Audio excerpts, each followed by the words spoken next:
जितनी स्विट्जरलैंड की total population है ज्यादा इंडिया इंजीनियर्स प्रोड्यूस कर देता है।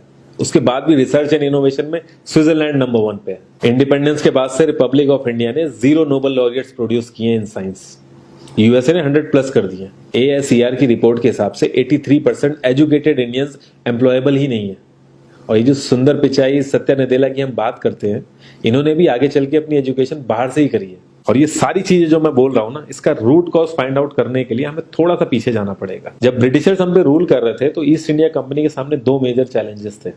एक कम्युनिकेशन विद इंडियन, दूसरा वर्कर्स और क्लर्क्स की बहुत जरूरत थी उन्हें। फिर थॉमस बेविंगटन मैकॉय ने हमें इंग्लिश एजुकेशन एक्ट ऑफ 1835 दिया, जिससे उनके दोनों पर्पस पूरे हुए। पहला, उनको बंदे चाहिए थे जो चुपचाप डेस्क पे बैठे अपना काम करें, क्वेश्चंस ना करें और ज्यादा क्रिएटिव ना हो। Second, communication in English.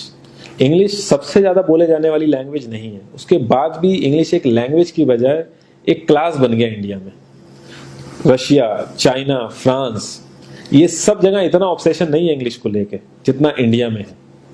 Poor communication बोला जाता है अगर आपकी इंग्लिश अच्छी नहीं है, जबकि इंग्लिश ना आने का मतलब है कि आपको कोई और लैंग्वेज आती है। 5 साल पुराना iOS भी आज की डेट में आउटडेटेड माना जाता है।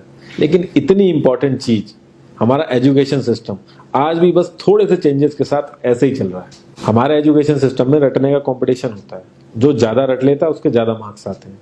अब 95% जिसके संस्कृत में आए हैं वो भी संस्कृत नहीं बोल पा रहा है। और बेसिक हिस्ट्री होने की बजाय इतनी मोटी मोटी किताबें हैं हिस्ट्री की जिसका कोई मतलब नहीं है। अगर आज की डेट में आपको कुछ भी पता करना, आप गूगल से पता कर लोगे, उसके लिए आपको याद करने की जरूरत नहीं है इतना कुछ। और ये गवर्नमेंट स्कूल में हर क्लास में इंग्लिश का सब्जेक्ट है। 12-12 साल लगाने के बाद भी लोग इंग्लिश नहीं बोल पा रहे हैं। और बिना किसी बुक को पढ़े 5 साल का बच्चा सीख लेता है, क्योंकि उसको वैसा एनवायरमेंट मिल जाता है। A+B का whole square is equal to A² + B² + 2AB।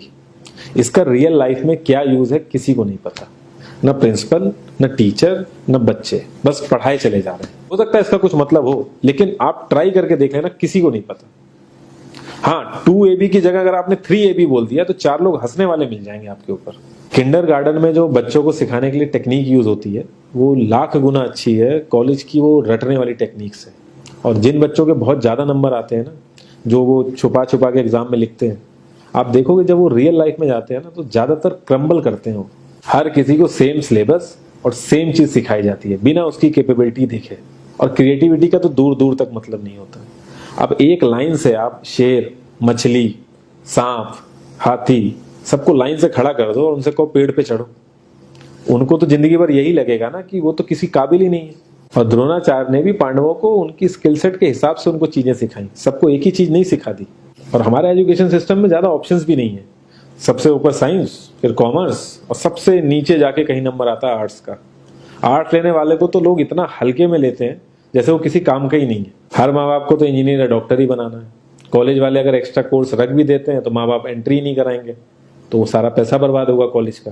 तो ऑप्शंस कहाँ से आएंगे? और बचपन से ही आपकी ट्रेनिंग स्टार्ट हो जाती है। माँ बाप, भाई बहन, रिलेटिव सब यही समझाते हैं अगर आपके मार्क्स नहीं आए और जॉब नहीं लगी तो आपकी जिंदगी बेकार।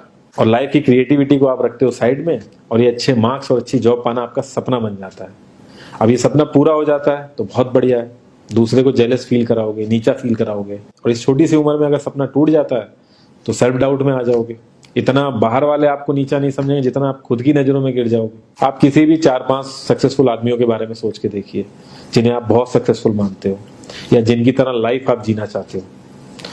मैं ये कह सकता हूं कि वो इस एजुकेशन सिस्टम की वजह से तो सक्सेसफुल नहीं होंगे, चाहे वो जो भी हो। धीरू भाई अंबानी, विराट कोहली, आमिर खान, नरेंद्र मोदी, ये सब हमारे इस करंट एजुकेशन सिस्टम के ट्रैप में नहीं फंसे। इन्होंने खुद सीखा, खुद एजुकेट हुए और खुद आगे बढ़े। किसी कंपनी के सीईओ को अगर ये कहा जाए कि आप अपनी कंपनी के सारे डिपार्टमेंट में इंटरव्यू दीजिए, तो कोई गारंटी नहीं है कि वो सारे डिपार्टमेंट के इंटरव्यू निकाल लेगा। और ये भी हो सकता है कि वो आधे से ज्यादा डिपार्टमेंट के लिए क्वालिफाई ना करे एजुकेशन वाइज, लेकिन वो पूरी कंपनी चला सकता है। तो ये जो एक स्किल है, इसके बारे में बात क्यों नहीं होती? लोग अपनी 25% से ज्यादा जिंदगी इस करंट एजुकेशन सिस्टम में लगा देते हैं ताकि अपने से कम पढ़े लिखे आदमी की कंपनी में जाके उसके सपने पूरे कर सकें। इंडिया का जो करंट एजुकेशन सिस्टम है, अगर वो इतना ही अच्छा है तो जो भी सेलिब्रिटीज हैं, पॉलिटिशियंस हैं, वो अपने बच्चों को बाहर क्यों भेज रहे हैं पढ़ने के लिए? इनफैक्ट पॉलिटिशियंस के साथ तो ऐसा करना चाहिए, जिस एरिया से वो जीते हो उसी एरिया के गवर्नमेंट कॉलेज में उनके बच्चे को पढ़ना कंपलसरी हो जाए, तभी वहां के गवर्नमेंट कॉलेज सुधर सकते हैं। 368 प्यून की जॉब के लिए 1.5 लाख ग्रेजुएट और 24,968 पोस्ट ग्रेजुएट ने अप्लाई किया। मैं IAS PCS की तो बात नहीं करता हूँ, वो तो एक पैशन की बात होती है, लेकिन कुछ लोग 5-5, 6-6 साल से तैयारी कर रहे हैं कि कोई भी गवर्नमेंट जॉब मिल जाए उन्हें। उनसे पूछोगे क्यों ऐसे इतने टाइम से लगे हुए हो, तो वो एक ही चीज बोलेंगे कि जॉब सिक्योर है। मतलब आप काम नहीं भी करोगे तो आपको निकाला नहीं जाएगा। ये सारी कामचोरी वाली बातें माइंड में इसीलिए आती हैं क्योंकि हमारा जो करंट एजुकेशन सिस्टम है वो इतना कॉन्फिडेंस ही नहीं देता है कि हम अपनी स्किल के दम पे कहीं जाके काम करें और हमें निकलने का डर ना हो। मैं आने वाले 10 साल की तो बात ही नहीं कर रहा हूँ, अगर मैं आने वाले 5 साल की भी बात करूं तो टेक्नोलॉजीज में इतना ज्यादा चेंजेस आ जाएगा कि जो आज हम पढ़ रहे हैं, जिस स्किल पे हम फोकस कर रहे हैं, पता नहीं वो रेलेवेंट भी होगी कि नहीं उस समय। Cloud computing, SEO, digital marketing, ये सब जॉब्स पहले एग्जिस्ट ही नहीं करती थी। हम लोगों को एजाइल होना पड़ेगा, नई नई चीजों को सीखने के लिए ओपन रहना पड़ेगा, क्रिएटिव माइंड लगाना पड़ेगा।